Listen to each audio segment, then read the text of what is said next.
Algebraic ఎక్స్ప్రెషన్స్లోనే కొన్ని tricky sums ఎలా చేయాలో చూద్దాం. ఇక్కడ ఇచ్చిన algebraic expression p of x is equal to X square minus 3, కానీ ఇక్కడ డిగ్రీ 2 ఉన్న క్వాడ్రాటిక్ పాలినామియలే, కానీ మనకి ఇక్కడ ఎక్స్ కోఎఫిషియంట్ టర్మ్ లేదు. అలా ఇచ్చినప్పుడు ఎలా కనుక్కోవాలంటే మనం ఒక ఐడెంటిటీని రికాల్ చేసుకోవాలి. అదేంటి? A square minus b square is equal to a plus b into a minus b. అలా తీసుకుంటే మనం 3ని √3 ఇంటూ √3 అని కూడా రాయొచ్చు. కాబట్టి x minus √3 into x plus √3.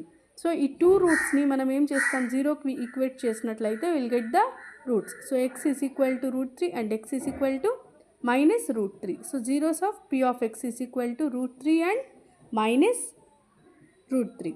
So ఇప్పుడు sum of the zeros and product of the zeros already మనం ప్రతిసారి మెన్షన్ చేసుకుంటాం. Sum of the zeros and product of the zeros చేసేటప్పుడు మనం చేయాల్సిన వెరీ ఇంపార్టెంట్ ఏంటంటే పాయింట్, ఇచ్చిన ఆల్జీబ్రాయిక్ ఎక్స్ప్రెషన్లో కోఎఫిషియంట్స్ని నోట్ డౌన్ చేసుకోవడం.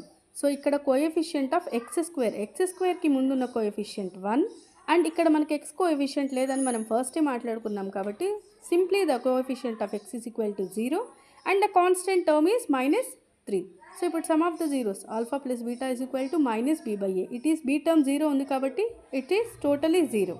So product of the zeros alpha beta is equal to c/a. ఇక్కడ c టర్మ్ -3/a 1 కాబట్టి ఆన్సర్ ఈస్ -3.